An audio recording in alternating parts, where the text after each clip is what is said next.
Hey, I'm Rachel. And I'm Amanda, and this is Beyond a Ballot.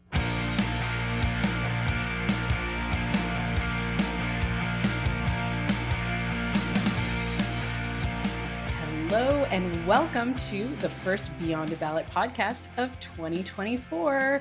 We're so thrilled to have you back with us. Happy New Year, Amanda. Happy New Year. I'm so excited to be back. Are you so excited?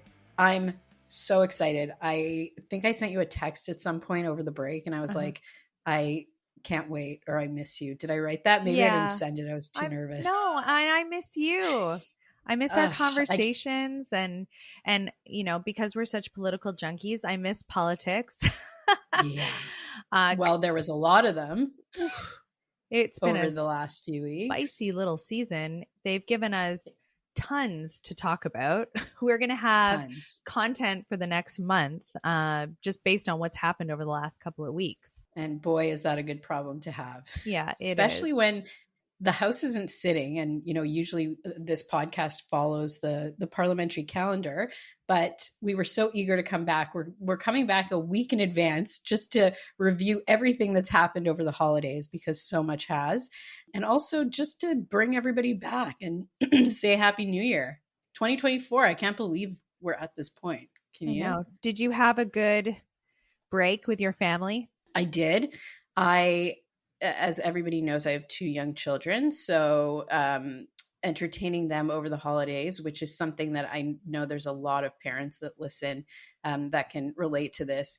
It's very difficult when you have to watch your children 24 hours a day and they're under the age of 3. Yes. There's a lot of Elmo. A lot of Elmo.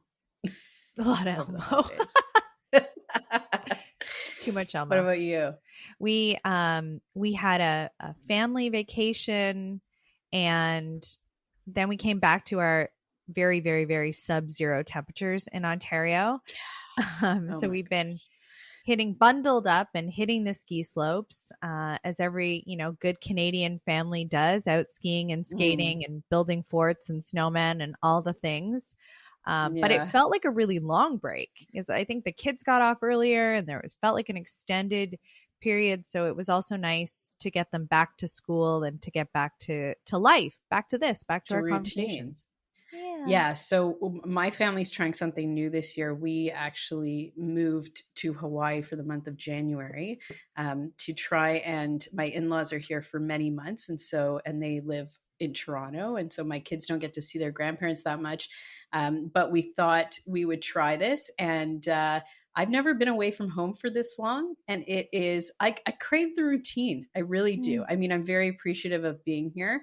And the weather, thank goodness, has been amazing compared to Vancouver, which is under unbelievable snow like we've never seen. But this working remote is an interesting, maybe not my jam. I don't know. But such a gift to be able to be in that beautiful backdrop with those excellent temperatures. So I say, I would never give that like, let it all, suck it up while you got it there, and enjoy it, because it is so freaking cold here. It is too much, too much. Yeah. I want to be on a plane urgently to where you are. I think a lot of Vancouverites are feeling that too, because the other day they got dumped with snow, which is not usual for Vancouver.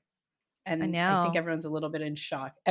Unlike Toronto, where I also used to live, when Vancouver gets a tiny bit of snow, the whole city shuts down. Totally. There's no school, there's no groceries, there's nothing.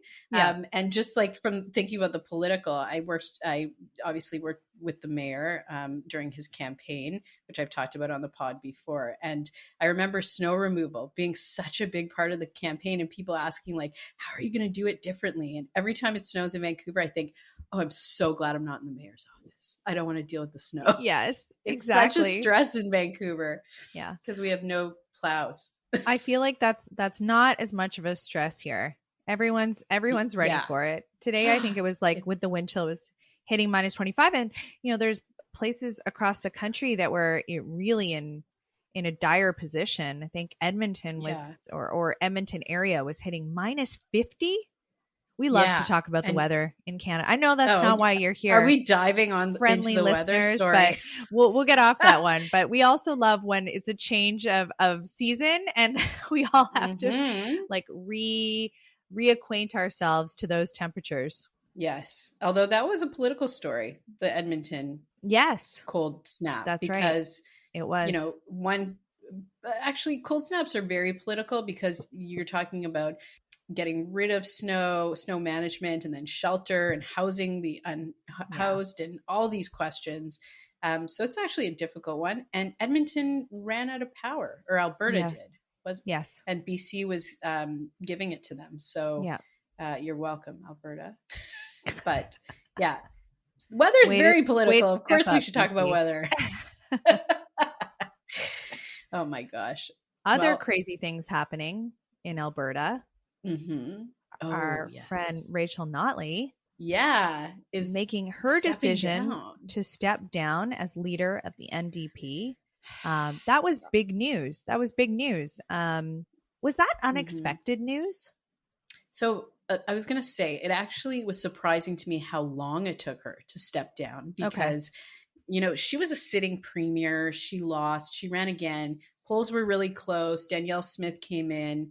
I thought for sure she would then almost immediately resign as leader and give runway for the next one.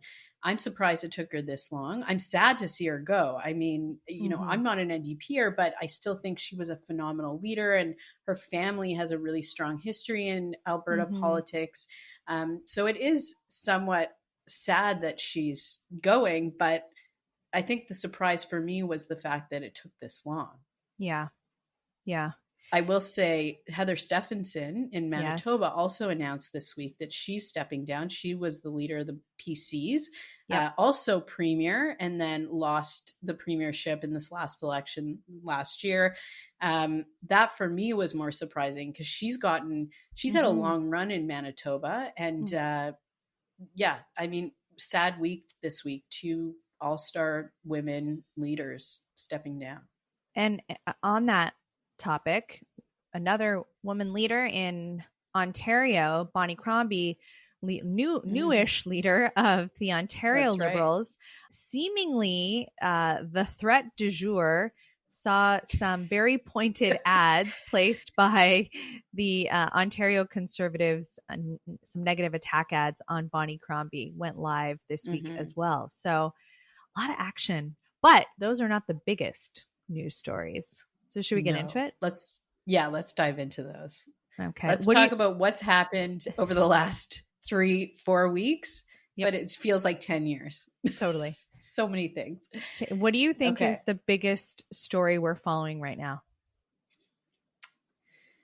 I think the biggest story that had an impact on me, and I'm going to nerd out as a lawyer really, was the David Menzies story, and this quote unquote assault that he allegedly did on this RCMP officer. So for those that weren't following this story, David Menzies is with Rebel Media, and they're not journalists. They've said it themselves. They are a media company. They tend to lean more conservative. And by tend to lean more conservative, I mean they're very conservative. And Ezra Levant is the head of it. David Menzies is known for real spectacle making. This isn't the first time he's been arrested, but he was scrumming Chrystia Freeland, the deputy prime minister, about Iran. And as he's walking, if you haven't seen this video, he bumps into an RCMP officer. Now, was that RCMP officer planted there on purpose to make this happen? We don't know. Or did he really just bump into him? It looks accidental. Who knows what happened in real life? But the big issue was that he was then arrested for assault of a police officer and later released, and no charges were actually put on him. But it's just a really weird story, and it had so many layers that I think it was a really interesting conversation, in that should journalists or media people be allowed to walk and talk with these high profile ministers? Is it a security risk? How do we define assault? Was that actually an assault? There were so many questions that came out of that story that it had me thinking about it for probably a week. I was like trying to break it down in my mind and where I sat, what my position on it. So that's just like top of mind for me over the last few weeks. Yeah. And I think the other part of the story that was really interesting was that Polyev, as he often does, decided to then take it up as a political story, that this was, in fact, another example, in his words, of the Trudeau government preventing free speech. On and on he went. Right. Which was absurd in many ways, because Chrystia Freeland certainly wasn't directing anybody at that time to do anything.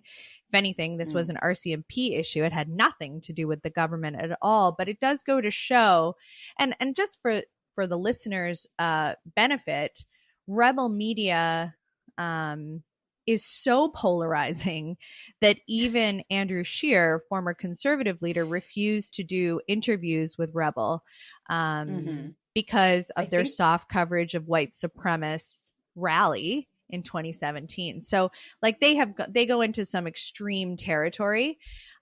So yes, I think that what really rose to the top for me was just how, even obviously completely outside of government business things are.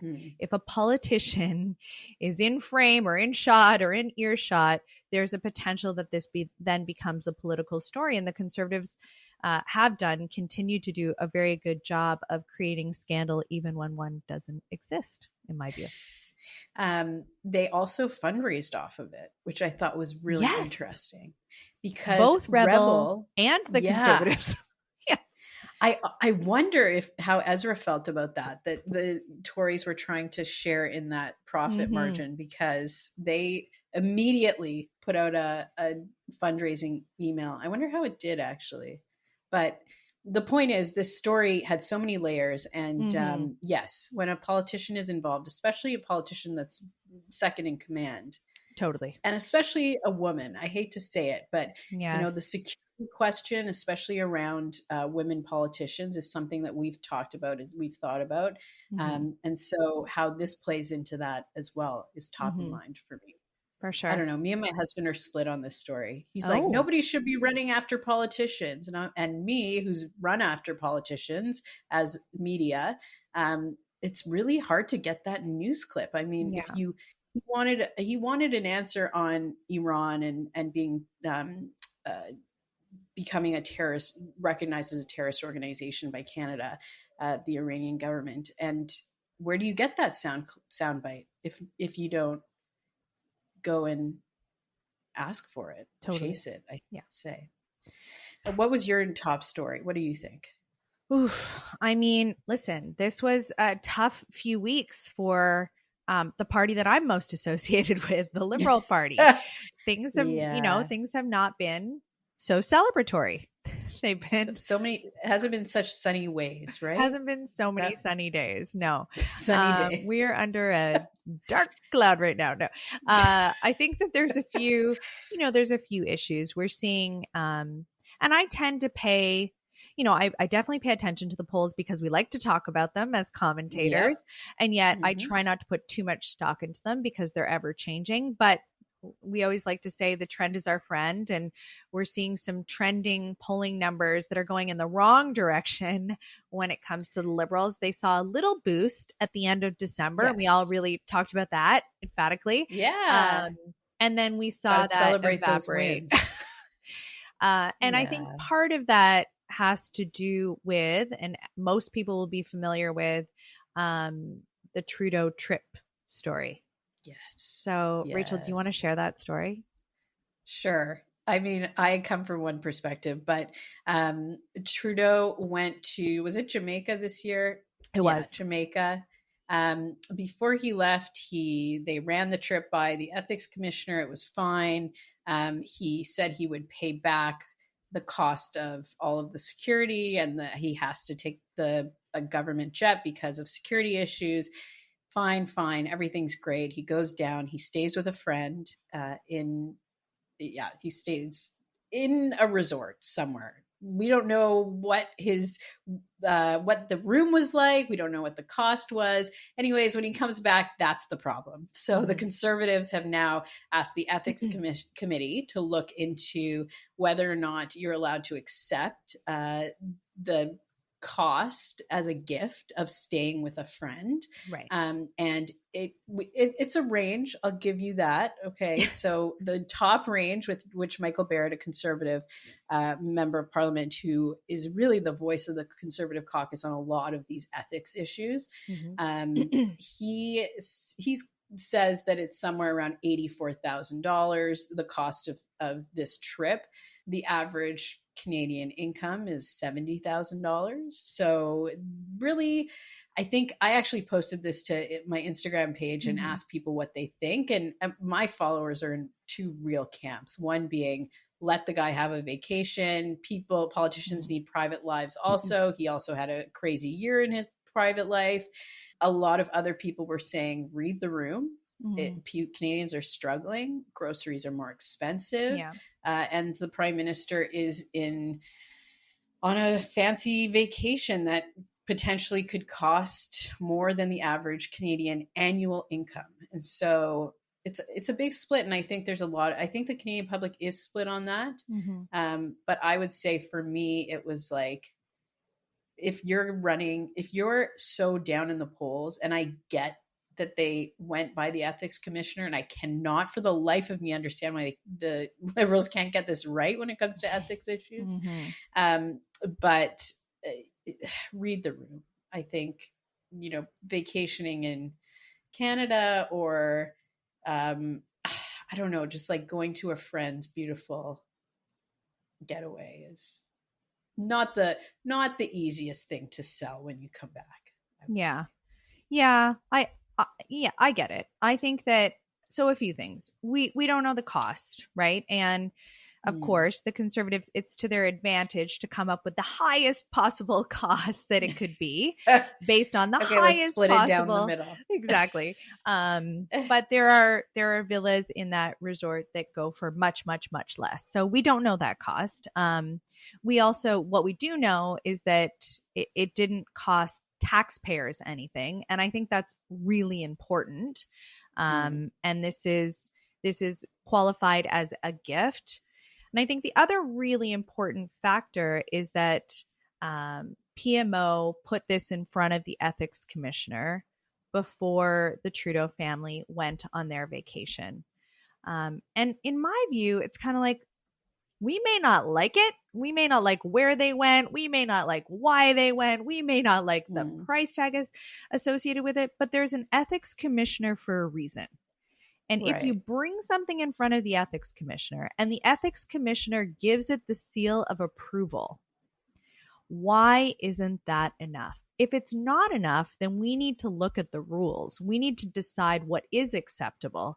But after the fact, after you have approval and you go on your family vacation and you come back and maybe there was some communications issues with how you put out that information, and I think that we can accept that.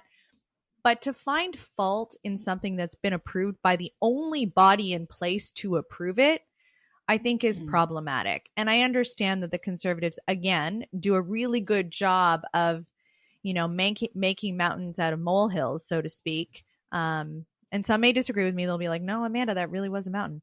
But they do a very good job of it. There is a difference between ethics and optics. Optically, this may not have been the right trip. Optically, during a time when Canadians are struggling, but ethically, I do not think that this was a problem if the ethics commissioner approved it. Oh, I love that line. Ethics versus optics. I'm going to steal that. You may. I think the Trudeau government has been like the test litigant on all these ethics questions. So true. I feel like I've been there. They have provided, exactly. They have provided the opportunity to really dig into what is lacking when it comes to ethics laws in the House of Commons. And I think once Trudeau is done as prime minister, we're going to have like a novel of Yes. incidents that qualify now as ethics issues. But they have done, I mean, I'll hand it to them. They've done a phenomenal job of exposing all the holes in our ethics. Well, that was the biggest backhanded compliment we have heard you deliver. You're welcome. You're welcome. But I mean, it is good. I mean, in all seriousness, having these conversations and really trying to drill down on future issues that might arise is it's good. It's good for our democracy to be able to talk about them. It's just unfortunate that there's so many. And so this week there was a meeting of the ethics committee, and Yes. it was determined that they will be meeting with the ethics commissioner to discuss the rules around gifts. So that is the next step in this story. But don't expect this one to go away anytime soon. It has legs. No. And the Conservatives will milk it for all it's worth. So we shall see where this story takes us. But I have a feeling we're going to be talking about this for a couple of weeks. And we have some big guests coming up. So I'm sure that we can get them to weigh in. Yeah, exactly. It'll be fun to hear their take. Yeah, I'm fascinated to see how this will play out. Yeah. If they stop allowing gifts like this. Like, what will that mean practically? Anyways, we can all think about that. But it's interesting. These ethics questions, as you know, really get me excited. I know. Okay. Let's go to the US. Okay. Let's talk about that. Oh, because for such those big that news listen, in the US. We usually talk primarily about Canadian politics. And this is something that I struggle with because my undergraduate degree actually was in US politics. I loved US politics. And then I went to Ottawa, I started working on the Hill, and my passion for Canadian politics just bloomed. But we're in an election year. We're in 2024, and we can't do justice to educating and talking about politics without talking about the US election. And the big news this week, and I think we're going to talk about it for the rest of the season, of course. But the number one headline maker, Donald Trump, was back in the news for a few reasons over the break. One, he was in a courtroom for some issues that he's having. But politically, he won the other night the Iowa Caucus. Do you want to talk to us about maybe some context on what that means? No, I don't, Iowa but Caucus? you can. Oh, you don't? Oh, I can. Okay. This is so your wheelhouse, girl. You go. Okay, I got you. Here we go. I've got color commentary after. All right. For those that don't know, the U.S. electoral system is just so crazy. And it is so gonna much love different. every minute of this. Oh, thank you for giving me this platform to break it down.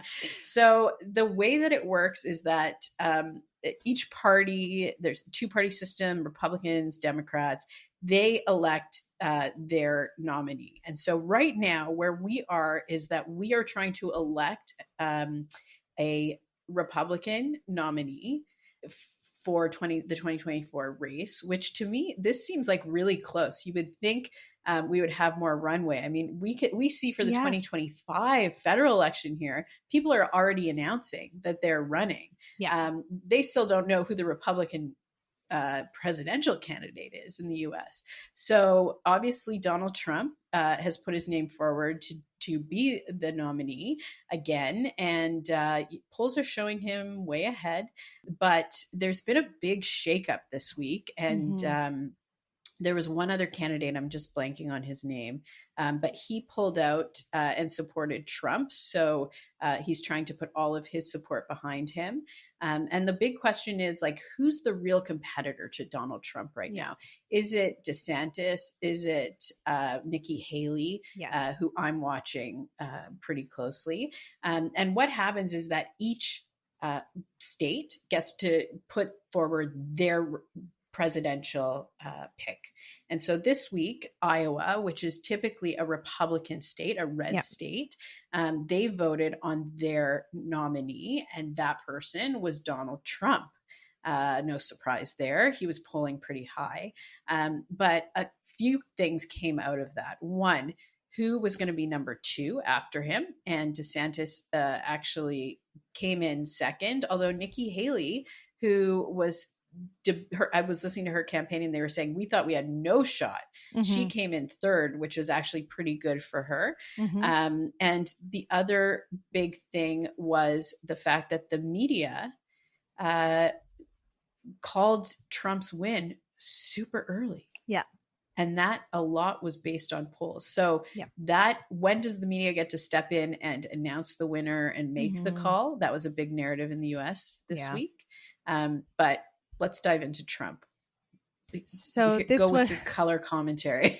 So many thoughts. I mean, it was unsurprising that he took Iowa. Everyone expected him to take Iowa.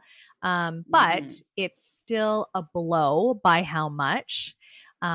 He has really increased his numbers in a number of areas. If you look at it versus his 2016 run, amongst evangelical Christians, amongst those without a 4-year education, big jump in his numbers. However, there is some room.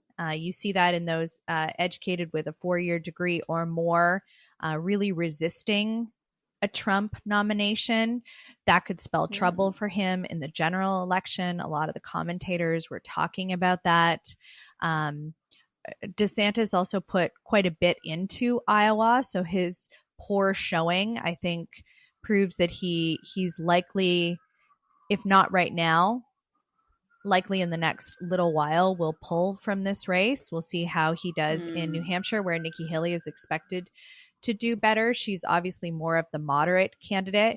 We saw something else really interesting coming out of Iowa. I think if you look at Nikki Haley's message, and Nikki Haley's one to watch, right? This is a potential woman nominee for the Republican Party, could be the next president.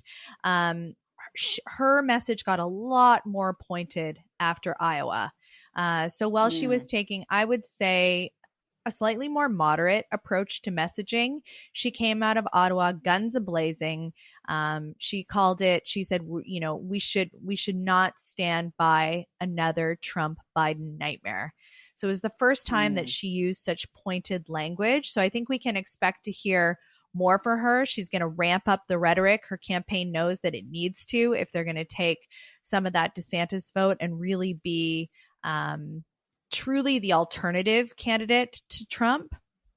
But I don't know, guys, by everything that we're seeing right now, it looks like this is going to be, and it's early. These are early days, and, you know, one caucus does not make for a nominee. But if this is any indication of the polls, the national polls are any indication, it looks like this is going to be Trump's to lose.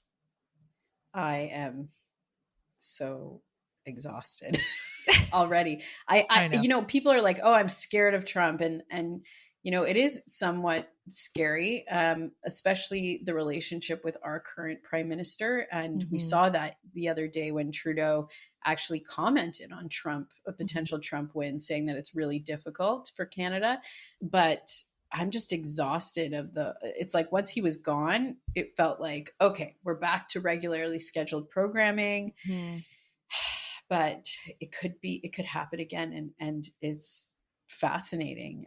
Nikki Haley, you and I are both campaign lovers. And so I was looking at her campaign, and last week they put out a piece of literature and it had her standing across from Joe Biden.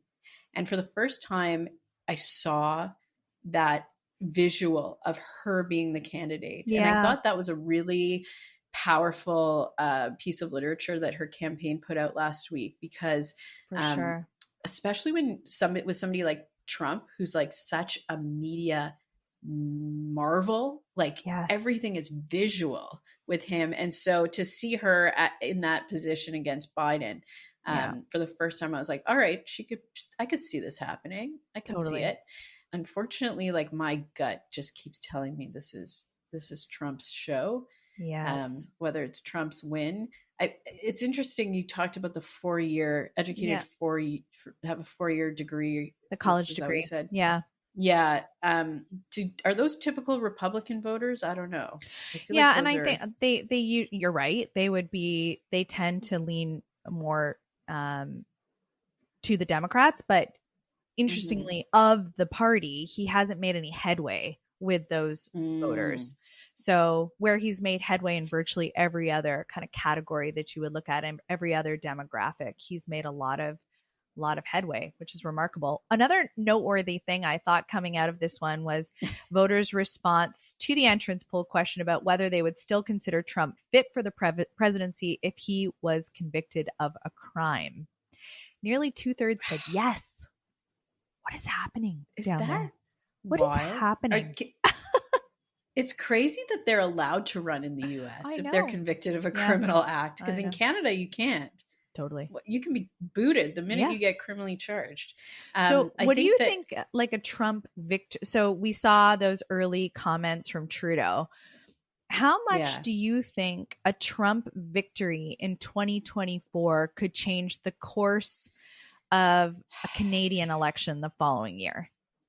So that's a phenomenal question. And I would say two things. One, will the U.S. election, it's something we talked to Vashi about in December, will the U.S. election be the runway that the Liberals need to kind of throw a Canadian election and not get any airtime and try and squeak out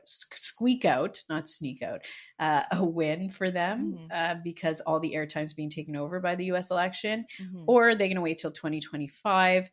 The relationship between Trump and Trudeau sucks, and that scares me. And I'll NAFTA is a prime example. You know, the US was renegotiating NAFTA a couple of years ago with Mexico. Trudeau made a comment, Trump got angry. All of a sudden, Canada's back at the table. We have to renegotiate as well. And Trump, I think, referred to him as like John from Canada instead of Justin. And just to like show the disrespect that he has for him. And so it makes me super nervous. And we've talked about this also, that like our global affairs when it comes to the Trudeau government have been, in my opinion, much weaker. And so having Trump back in the White House with Trudeau as prime minister, I think Canadians feel that too. And like maybe it would even hurt Trudeau's chances in the next election.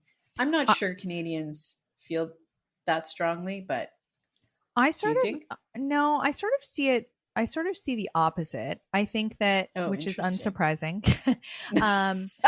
But I think that depending on how vile this Republican campaign becomes, and we know, like, if Trump is good as anything, it's about, whipping things up and creating these larger than life stories. And most of them are pretty negative, and they're really a turnoff to a lot of moderate and definitely progressive voters. And it could really strengthen the progressive vote in Canada, for fear that a Trump victory, or rather a Poilievre victory, could emulate sort of a Trump victory. And you see the Liberals do that a lot, right? They try to make that connection, Trumpisms or the Trump playbook. We'll start talking about that a lot again. And if they can pin that on Poilievre, I do think that creates, maybe not as much as it would have 4 years ago, but I do think it creates some challenges for the Conservative Party, because I don't know that Canadians are as open to a Trump victory or to a Trump-led country as Americans are. I think that is still no-go territory. I think that there's some scary stuff around a Trump-led country that I think that if we're able to make the connection to Poilievre in that way, that could place a little bit of a problem in front of their campaign, the Conservatives' campaign. That would be my take. I'm sure it would be, because I was talking about this on CBC last week, because the Liberals have been putting out. Yeah, this was like my choice for story, because the Liberals have been putting out these split screens of Poilievre and Trump. Oh, there you go. And I look at them, and like, again, maybe it's because of my political background, but I look at those and I'm like, what Canadian is sitting there and looking at that and thinking this is equatable? I don't know. And then Spark Advocacy actually put out a poll last week saying that 50% of young men who vote Conservative in Canada would vote for Trump. Yeah. Their headline was like, we're surprised at how many Canadians actually support Donald Trump. And so then I was talking about on CBC, is this going to eventually backfire for the Liberals? I don't know. I actually, think I'll the put problem that to our will be the listeners. women voter. And I Yeah. think, they're a kind of like a Trump led country is I think really repulsive to a lot of Canadians, to a lot of Canadian women. So while you may not see the split screen, visually, you may not say one is like the other when you see them on screen. But I do think that what Poilievre has adopted is a way of speaking that is reminiscent of Trump at times. And I think that could backfire, because if the Liberals are smart, Liberals, are you listening? They will pull those clips, right? And they'll show that. And that's where credibility exists, right? In communications, as we know, when you can actually illustrate to people. So you don't just say it, but you illustrate it. You show them. We're not just telling you that he's like this other person, but he's actually said the same words, or put out the same sentiment. And that's where I think Poilievre needs to be a little careful in some of the language, that it doesn't become so Trump-like that the Liberals are able to use it to their advantage.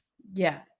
But just going back to what they put out a couple of weeks ago, the Liberals, they tried to do that. They tried to have Trump say, Trump was something like, the media is working for the Democrats. And then Poilievre was like, oh, are you from PMO, to one of the media people? Something like that. Oh, and I watched that and I thought, is that really going to play? I don't know. Maybe I'm off my rocker here, but maybe. Campaigning's hard. This is going to be exciting, guys. This is weird. And also, I think at some point, with the Liberals as low as they are in the polls, you have less to lose, right? Well, you have everything to lose, but you might as well go for it.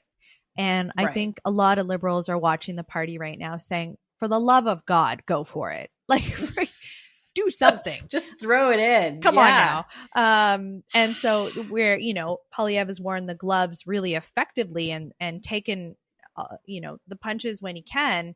I think that the Liberals have been really slow to react and respond. And I think that party members especially are craving that. So I think we will see, this is when the gloves come off, right? This is when, and also I should never do a sports analogy, so I won't do that ever again. But this is when the gloves come off in the year leading up to an election. We start seeing more of those ads, and we will see, where they're going to take their hits, and they will take hits, both of them, all of them. Yeah. But maybe I think the exciting part, that'll be interesting. Oh, Sing's a whole different. We need it's a whole different breakdown on Sing. But about that. I think the difference is this is historic, the polls, and also with the U.S. election, and the Liberals being in a minority government. The next 12 months politically in Canada are going to be amazing, and I want to tell all of our listeners, you've got to stay up to date with it, because it's going to be an incredible 12 months politically, both here and in the South, across the 49th parallel. And then obviously listen to us, because we're going to talk about it. But yes, obviously listen to us. Also, shout out to one of our guests, Sabrina Matto, who was a guest on our show at the end of the year, has just announced her candidacy, in my opinion, for the wrong party, but still, I just want to give her her own personal congratulations, and congratulations from us. Our podcast is called Beyond a Ballot, but obviously for those women who choose to put their name on a ballot, it's a huge deal. In many ways, it's a big sacrifice. Public service is a big sacrifice. So we commend you and we're so glad that you were a guest on our show to share your views before you become a politician. I want to send a shout out to the other person we had on that show with her, Supriya, who announced that she is now a senior advisor to the Prime Minister. So we had both of them as our last 2023 episode, and both have gone on to make big moves in the political sphere. So big political moves. So stay tuned, Yeah. because if you're on Beyond a Ballot, probably something big is You're- going to happen to you. Exactly. Yeah. You're either going to go to PMO or you're going to become a member of parliament. So just email us if you want to do one of those things, and we'll have you on the show. No problem. We have a big lineup coming up in the next few weeks. So We do. We're very excited about the guests that we have lined up for you. We're going to be having some deeper conversations, some difficult conversations. We hope some thought-provoking conversations. And as always, we really encourage you to weigh in, to go to our social channels, to leave us comments, to tell us what you want to hear from us this year. Yeah. We are open. So I think we can leave it there for this week. A huge thank you to all of you for tuning in. If you haven't already, please don't forget to subscribe. And if you're so inclined, please leave us a review. Like we have mentioned, we have some really interesting conversations coming your way. We'll speak to you next week. Bye.